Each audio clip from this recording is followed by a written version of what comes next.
Pagkatapos nga pong lumabas ang first appearance muli nito nga pong si Daniel Padilla at Kathryn Bernardo, after po ng kanilang officially break up ay tila may spark na naman na nabuo. Bakit ko pa mo nasabi, no? May mga naglabasan po kasi mga video clips at mga pictures na tila sinusuyo nga daw po muli nitong si DJ, itong si Kathryn Bernardo.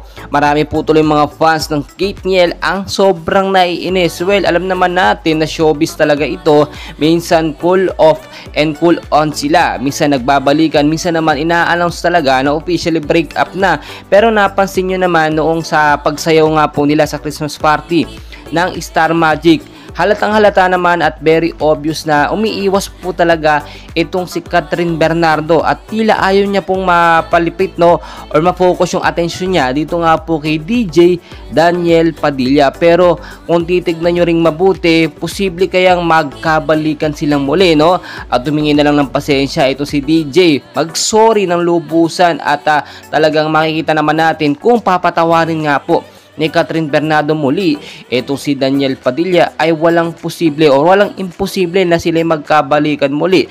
Alam ko naman lahat ng mga fans gustong sila magkabalikan muli, pero kung magkakabalikan man sila at mauulit-ulit yung ganitong senaryo at magkakaroon na naman ng third party, paulit-ulit na lamang po ito. Pero ang hirap po mag-pretend nung mga time na yon na mismong sumasayaw sila na magkasama na tila parang masaya, no, o sinasabi na lamang natin bilang professional, pinakita nila sa mga fans nila yung pagiging team love team nila, no, at hindi na lang bilang isang couple or magkasintahan.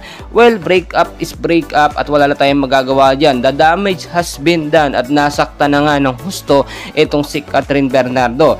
Pero alam naman natin na ang pag-ibig, no, ay mysterious. Minsan yung mga sirang-sira na yun aayos pa. Itong si Daniel Padilla, basta maging sincere lamang siya sa paghingi niya ng sorry dito kay Kathryn Bernardo, eh wala namang imposible. Baka patawarin pa siya ni Kathryn Bernardo at bigyan ng second chance if ever na makita yung kanyang sinseridad sa paghingi nga po ng tawad dito kay Kathryn Bernardo.